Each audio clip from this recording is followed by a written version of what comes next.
Okay, let's go ahead and get started. I want to welcome you to the future of accessibility communication, empowering your customer service with DVC. My name is Cameron Pupazis, excuse me, and my name sign is like this. I am the senior account executive with ASL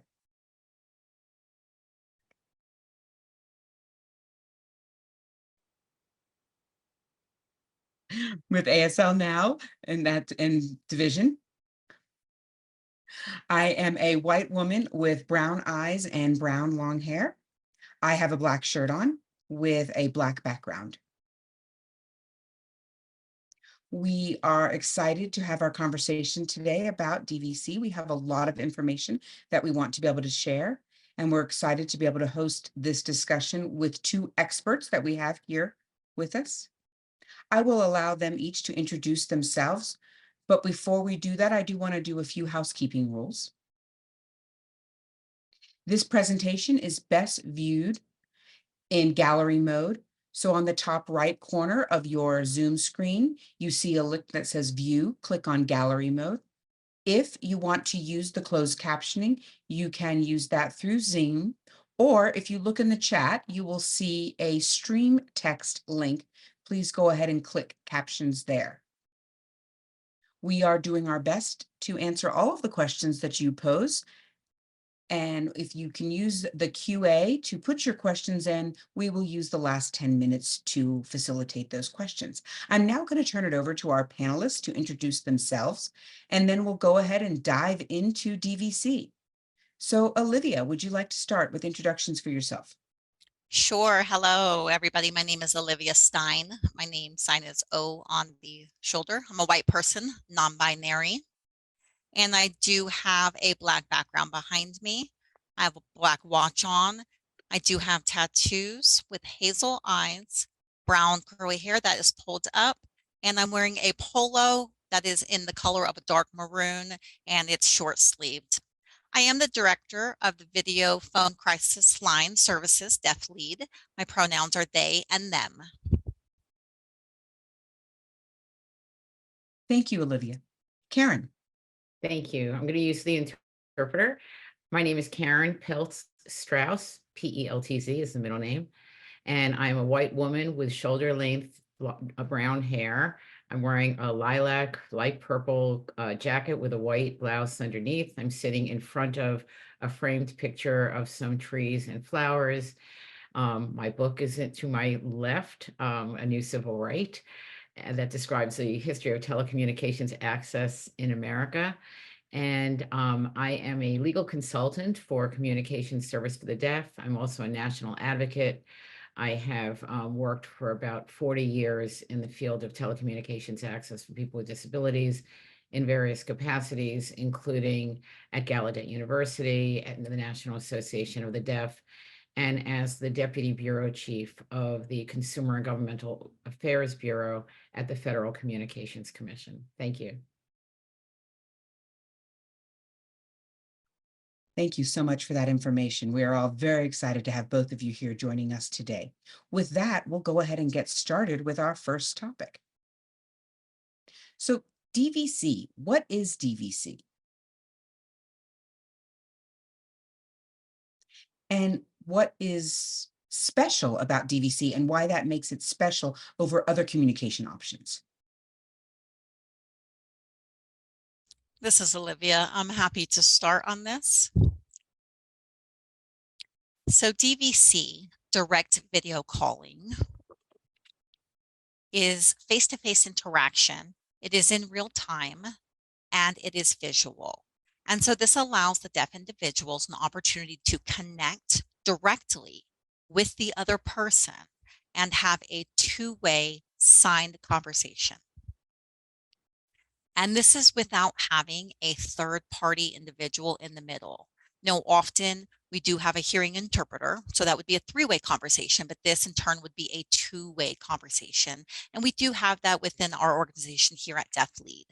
Typically, VRS, Video Relay Service, often is the traditional method for the community to use when they want to communicate with other businesses, agencies, doctors, any other hearing individuals.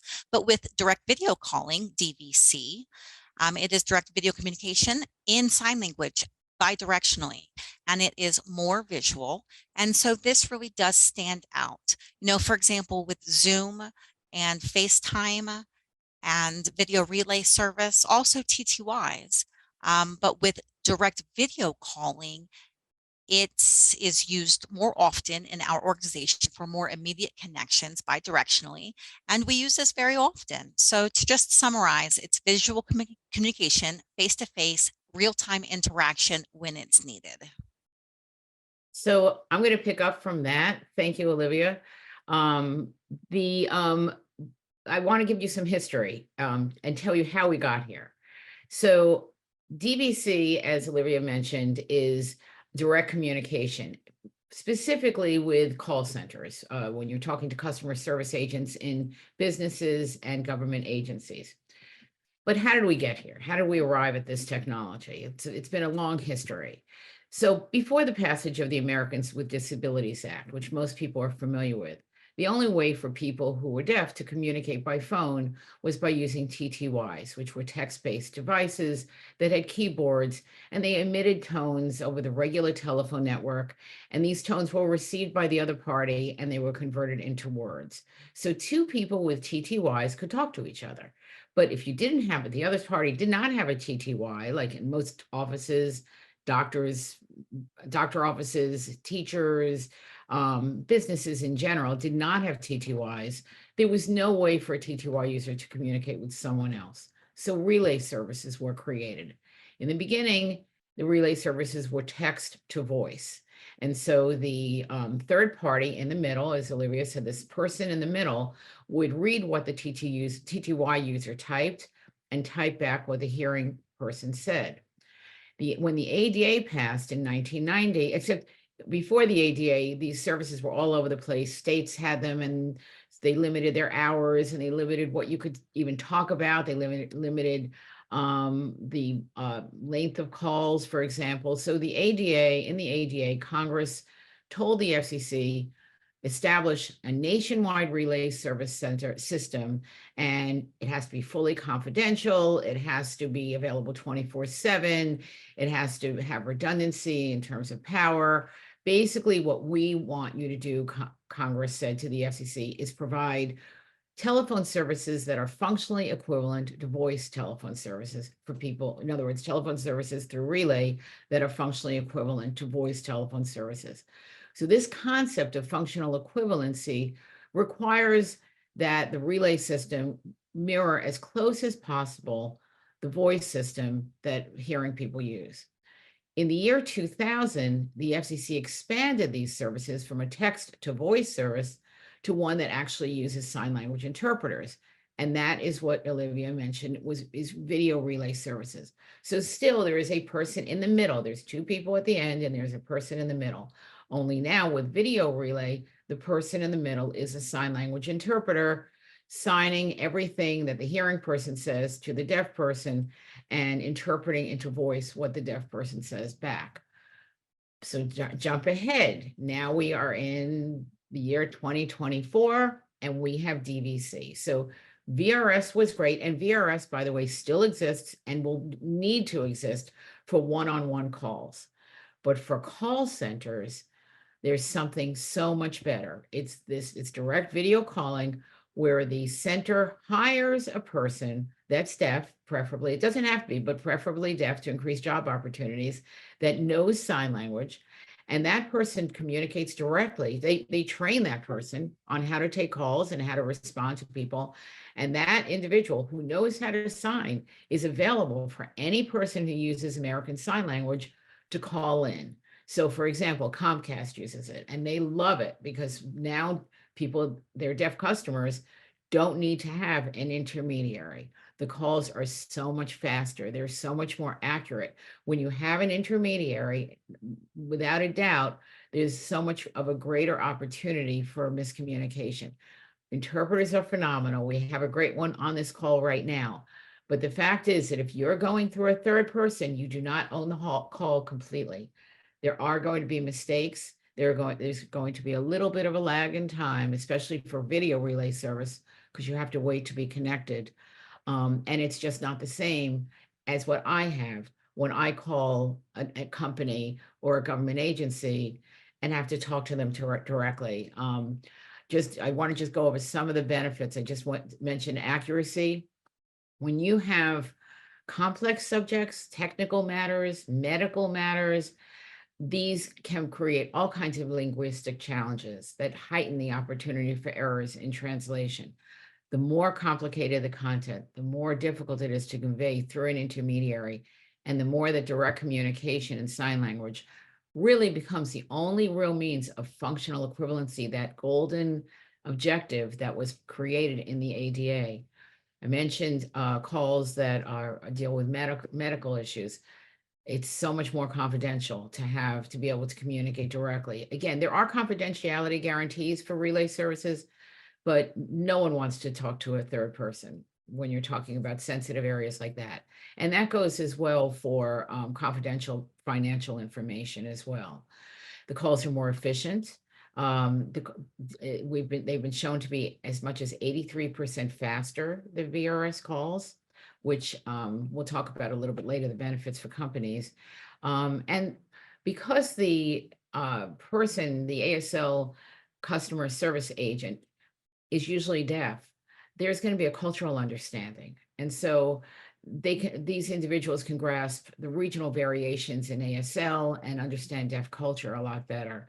So overall, it creates so much greater independence for the individuals who are using DVC, as well as for the companies, in addition to job opportunities. This is Cameron. Perfect. Thank you so much for both of your perspectives on that.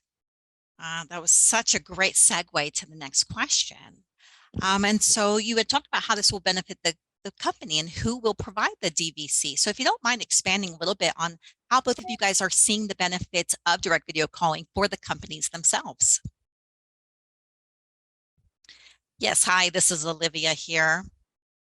So regarding what Karen just recently had mentioned, that sensitive critical information and the type of work that we do at our organization, DeafBlind, we do have multiple video phone crisis lines where we do connect directly with the community, with the callers who themselves are deaf, hard of hearing, or ASL users themselves. And they may struggle with emotional distress, with traumatic experiences, with impacts, just different things in their life in general that could be related to mental health. So suicide, abuse, disaster traumas. So to have direct video calling within our organization for that video phone line, where the callers themselves, the community, are going through that emotional distress, where they need to connect with somebody immediately to be able to regulate themselves, to have that support, to have somebody to have their attention and to listen. Direct video calling offers that. It gives that face-to-face, real-time connection and interactions. And also having that understanding of deaf culture, like Karen just mentioned. And then also the language and the communication, the patience, the empathy, the sensitivity to the traumas that they may be going through, and to be able to see all of that visually, from our end, our trained distress counselors, we're able to give that connection for those folks who are going through those crises themselves.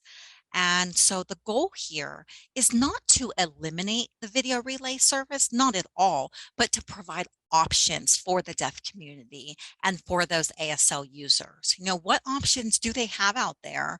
And we want to be able to offer them. We have direct video calling. We have video relay service as well if they like that option. There may be other options as well, but we provide that expansion of services, and that is an equitable option for them to be able to consider. And we're also providing jobs for the community as well. We already have over 100 plus individuals that are working within our organization for the video phone lines. They are working on the platforms. They're giving those connections. And so we have a diverse population of deaf, hard of hearing, late deafened, deafblind, deaf disabled, and they all have that opportunity to be able to be learned and trained and ready to provide those supports for the community who are going through those mental health challenges. And so that's profound. You know, the offering of the direct video calling gives us the possibility to provide services for our community. I mean, it is already expansive in itself. This And is this is Cameron. Yes, I completely agree with you. I love your message of having that connection, that cultural awareness with, between the representative and the business and the person who's calling. And, with, like you said, VRS is an amazing tool, but it's not one size fits all. We actually need to have different options, and you're exactly right. And so I love that perspective. Karen, did you have anything that you wanted to add to that? A little bit. So I mentioned at the start of this that I used to work at the Federal Communications Commission, and actually that was the place where DVC kind of got its start. One of the attorneys in our disability rights office was deaf, and he pushed for this for about 2 to 3 years, and the FCC finally started doing it, and they still do it. They still have what is called an ASL support line, I think they call it, or ASL consumer line. And before we started that line, everyone who had a concern, an inquiry, a complaint about maybe closed captioning, relay services, inaccessible telephone equipment would call in via VRS. When we opened up the ASL consumer line, everyone switched over.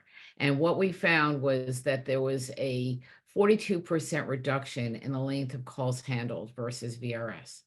Around that time, the FCC did quite a lot of publicity about DVC. Unfortunately, it never really took off the ground. It's starting to take off the ground much more now. But data released a few years ago by the FCC showed that in 1 year, over 12% of VRS minutes of use, representing 13.1 million minutes, went to only 100 telephone companies used by large companies and government agencies that could have used DVC and provided that independence, privacy, and greater accuracy to the deaf population. So I think that using those as guideposts, you can see how much better this is in terms of providing communication. And if there's time, I'll share some experiences that I've had myself with trying to communicate with government agencies over the past few days. I can't even begin to imagine having gone through a third person. I was on one occasion, my husband and I were on the phone for about an hour and a half. And that just would have been probably magnified by double.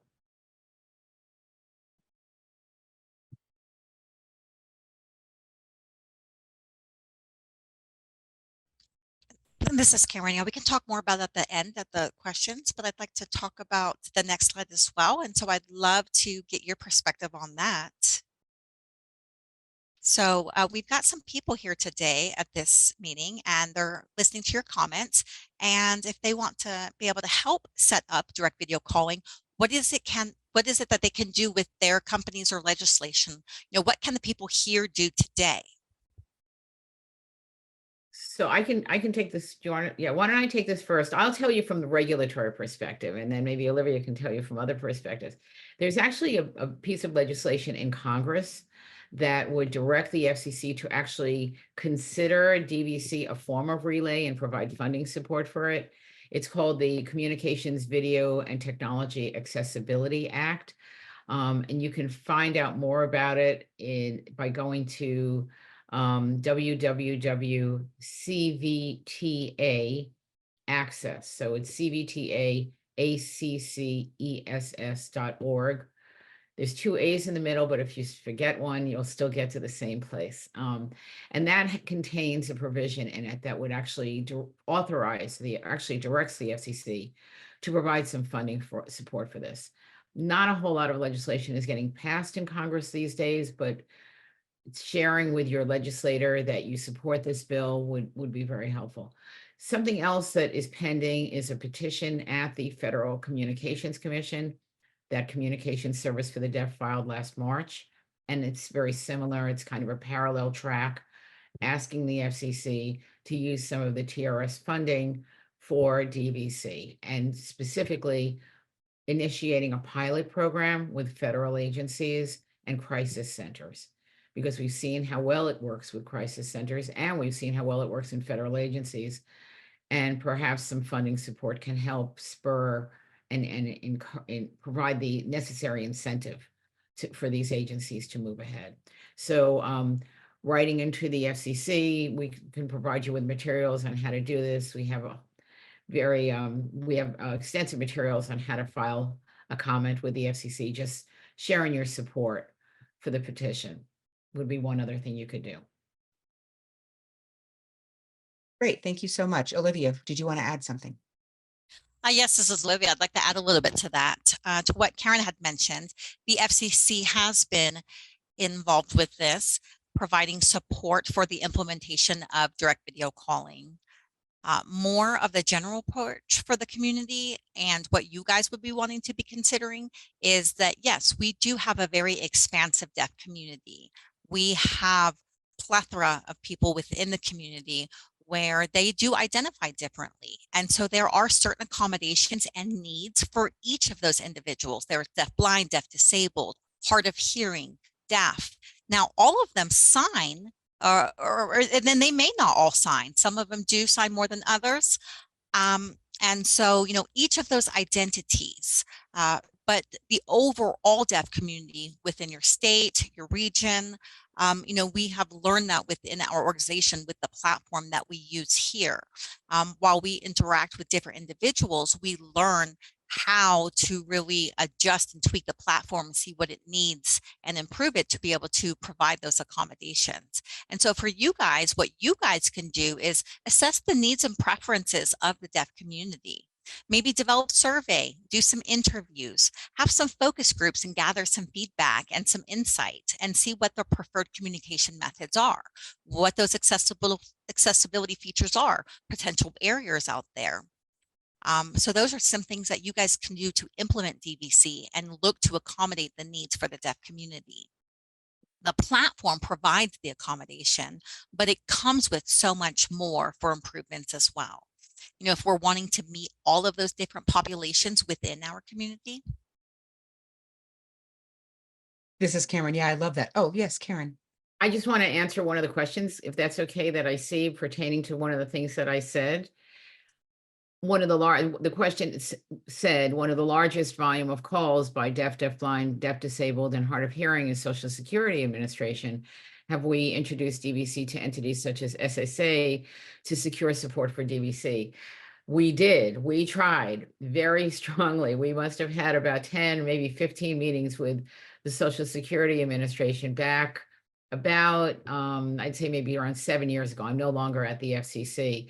And every time we started getting to the top, and we would make progress through different layers of the bureaucracy, and then somebody would leave and we had to start all over again.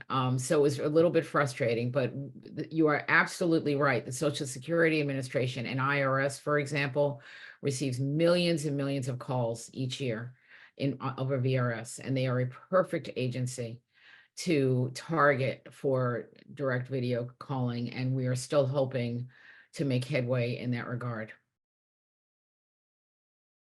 This is Cameron. Yes, thank you so much, Karen. One question just as a follow-up. What do you see as some of the challenges for DVC widespread adoption within our community? So I think I can take that one as well. What we have, what I've been told by people that are at CSD, for example, that have been talking to federal agencies, and I saw it myself. Everyone loves the idea. Everyone, I mean, it makes so much sense to have direct communication. But a lot of government agencies and companies say, well, we have VRS, so why do we need DVC? And they don't understand that it's completely different.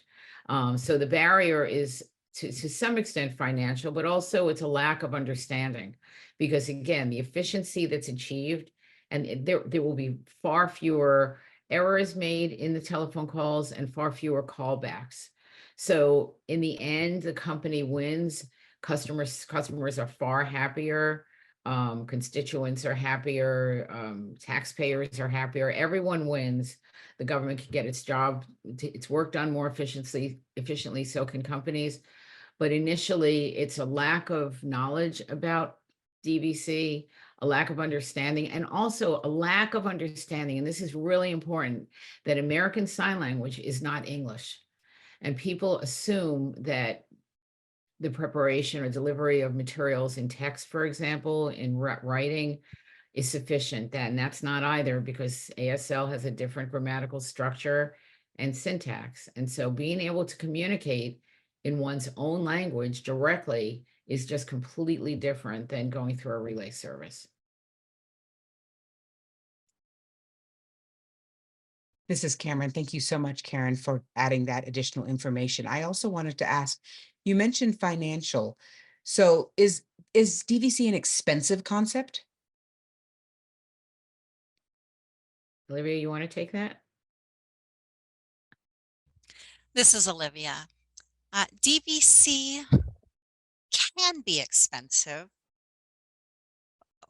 The concept of what goes with it and what is included and all of the features, the accessibility, what it can provide, all of those, can add up over time. So that can get expensive. Now, when we need to add in all of those to accommodate, if we're trying to work towards improving, then yes, it does come with that. And just to add to that, so there's naturally going to be costs in setting up a new program. However, if you think about the fact that you're replacing someone, right? I mean, you still are hiring people to take those calls. You still have the customer service center. So you're just putting in a person who's deaf, providing greater employment opportunities. And again, having much better communication from your company or your government agency. It's then over time, the costs are going to go down for the service and the benefits are going to go up. And so it becomes much more cost, while there may be some upfront costs, in the long run, it's far more efficient. And that's, I think, what the companies and the government agencies that have started using it have found. That's my understanding, especially Comcast. Yes, great. Thank you so much, Karen. I agree with both of you. I do want to go back to one of the first things that we spoke about and ask a little bit more about DVC compared to other TRS. How is DVC more secure than other TRS or utilizing another third party? Maybe you can share some personal experiences, Olivia? Okay, sure. So using direct video calling regarding the work that we do, the interactions, the connections, the confidentiality and the sensitivity is so imperative for mental health. People who are going through distress, when they connect, suppose, for example, they connect with a third party and they have to go through the video relay service. Now, our video options do allow for our callers to have a preference. If they connect with us, they prefer to go through a video relay service provider rather than us, we can communicate that and give them an alternate number so they can connect through video relay service. Because sometimes there are two different paths. We've got, emotions can be very serious. The trauma is serious. And so you can visually see the expressions. You can see the body language of what the person goes through. And then the deaf individual or the signer may want to connect with somebody who has the same experiences, maybe not the same experience per se, but the same mode of communication. So they can see those facial expressions and get that emotional support. And they're getting that in real time. They're getting that connection. That is direct video calling, that direct bi-directional communication. But now with third party, they are giving their information. Like if that person's really emotional, angry, if they're crying, now how does that appropriately translate for the other end that's on the receiver? That often can be a barrier within itself. And so when we expose a barrier for a person who is already dealing with distress and a crisis, and those barriers, where will that lead them? That will probably lead to enhanced frustration and enhanced distress. And so with video relay service, the understanding of, it's useful for certain purposes. And so we do see the differences with this types of topics that we are handling, that we're working with, and why it is beneficial to provide that support, especially the emotional support through direct video calling. We have that advantage there, that benefit, that privilege is there. A deaf person out in the community that is looking to connect with another deaf person who can be readily available. And okay, yes, I'm here to see you, and we can visually provide that emotional support and that empathy. And so, we may not get the same support from going through the third-party video relay service. This is Cameron. I love that perspective that you've just shared. Thank you so much for that. Karen, I'll allow you to add something, but I do want to let the audience know that we will be answering questions soon. So if you have any burning questions, please type them into the Q&A so we can address them. Karen, did you want to add anything? Well, just that I mentioned that there are protections under the ADA for full confidentiality of relay calls. I don't want to minimize that, but just, as a person who is constantly having to give out my Social Security information, my medical information, my financial information, I know that I would rather not give it to multiple people. I'd rather give it directly to the entity that's receiving it. And I understand that most people feel the same way. So, again, there are protections. I'm not saying that there aren't. And for example, when you call a doctor's office, you're probably going to have to use relay service. They don't have a customer call center. But wherever we can minimize the spread of private information, we should try to do so. Again, it's a matter of, it's both functional equivalency and it's effective communication under the Americans with Disabilities Act, which is required for state and local governments and places of public accommodation. They're actually required to provide effective communication. Even though this method didn't exist when the ADA was passed in 1990, it exists now. So we have to grow with the times. There's actually an obligation for the FCC to use current technology. And while it's not written, that is not written into the ADA, there should be the same policy followed to advance with current technology. This is Cameron. Yeah, that message of technological progress. We should do that with the ADA accommodation, should have that same technological progress. Another question, you had mentioned about the exception of DVC.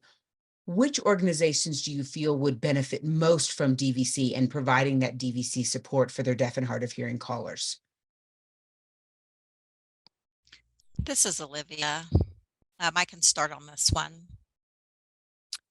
Specifics, I don't want to really comment on that too much, but I would just say general organizations that provide language in ASL, and that you guys are wanting to attract the community to utilize your services and your resources. So from one deaf person or a hard of hearing person, a late deafened, deafblind, deaf disabled person to another, you want to make sure that there's transparency of a communication that's happening and continuously take advantage of your services within your organization. Those are organizations that would definitely benefit for direct video calling, because you connect to the community quicker and there will be subsequent calls as well. And because they know that it's readily available, that they can communicate and sign with you guys comfortably in the language that they prefer. And so those are the types of organizations that we would consider, in my opinion and perspective, that would be able to take advantage and benefit from the use of this direct video calling platform. I completely agree with you. Thank you so much. Karen, did you want to add anything? So as a lifelong advocate of effective communication, I think that every single customer service center that takes a lot of calls should have this. There's absolutely no reason why the deaf community should not have the same kind of communication that I have. given that we have to start someplace, I would start again with government agencies, city, local agencies, and technical companies, because it's so hard to communicate about technical issues. When my computer has a glitch, I am in a panic. And when I call Apple, my fingers are actually shaking. I mean, I once lost everything on my computer. I don't want to have to go through a third person. I want to be able to talk directly to someone. So I guess I would start with those, and most importantly, the crisis centers. And 988 now provides it for suicide prevention. So important for all the reasons that Olivia explained. You just can't express what you need to express through a third person. So starting with those entities first, and then moving on to everyone else, because when you have a call center, look, call centers providing information in Spanish, right? And in other languages. This is another language. There's no reason why this community shouldn't have the same right to effective communication as everyone else. This is Cameron. Yes, I completely agree. I wonder if you wouldn't mind telling a little bit more about how can companies set up DVC? What would that process look like? This is Olivia. Do you want to take this one, Karen? I'm not an expert on the setup, so I'm going to let you do that. I'm the policy person. Sure, I can take that one. This is Olivia. It starts with collaboration. We collaborate with CSD Communication Services for the Deaf, or the ASL Now platform, and we have been discussions and developing contracts with them on what our needs are for the reasons that we are doing the work and what's needed, and all of the features of accessibility. And so those discussions we've collaborated with them on, we come to agreements, cost comes into play, we get that set up, and then we have annual contracts with them to continue use. Now for the specific lines, one of the lines we started off as a pilot just to see the efficacy of it and see how it all worked. And it was effective, and it actually increased our call volume. We saw the benefit of customer service from our community. And so we continued using it, and we used direct video calling, ASL Now, for all 3 lines of our video crisis lines. We do have 3 of them. We operate DCL, Deaf Crisis Line. We also have DDHVP, Disaster Distress Helpline video phone. And then we also now have 988 video phone. And all of those are providing real-time interactions, direct video calling face-to-face. And so that starts with collaboration, as I said, reaching out, having those discussions, putting that interest out there, seeing what it is that they can provide. Great. Thank you so much, Olivia. I know we're getting close to the end of our session. I want to see if there are any other questions that haven't been placed in the Q&A yet.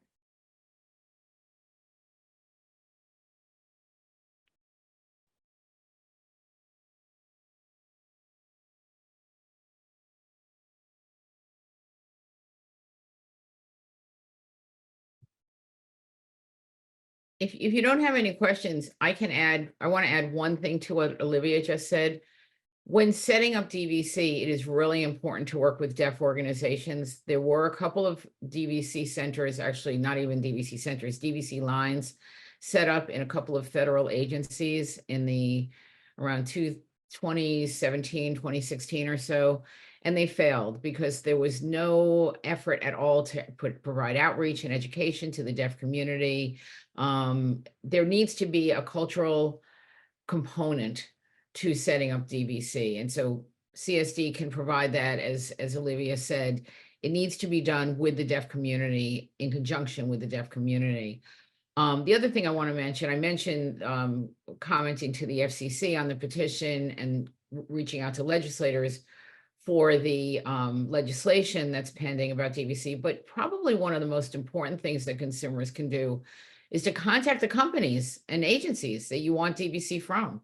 Tell them, develop your own petition, just go to them and say, we want equal access. You could also potentially file a complaint with the Department of Justice under the Americans with Disabilities Act and say you're not getting effective communication. It has not been done before. It's a possibility. As a lawyer, I think thinking outside the box of ways that we can get this. But I think that, you know, if you want to start in a non-legal environment, go directly to the source, go to the company, tell them that you want equal access and introduce them to DVC. This is Cameron. Thank you so much, Karen, for that. I appreciate that. We are now at the end of our time, and so I just want to take an opportunity to thank everyone for joining today. And as I mentioned, we had two experts with us, and as you can see, both of them, Karen and Olivia, their perspectives were so valuable and informative and fantastic. And so I do want to let you know that this recording will be distributed and provided as a resource. So I thank you both, Karen and Olivia, and I appreciate you coming today and presenting and giving your opinions and your feelings on direct video calling. Thank you for the audience for being here with us today, and we wish you a wonderful day. Take care. Yeah. Thank Yes, you. yes. Bye-bye. Thank you, everybody. Thank you.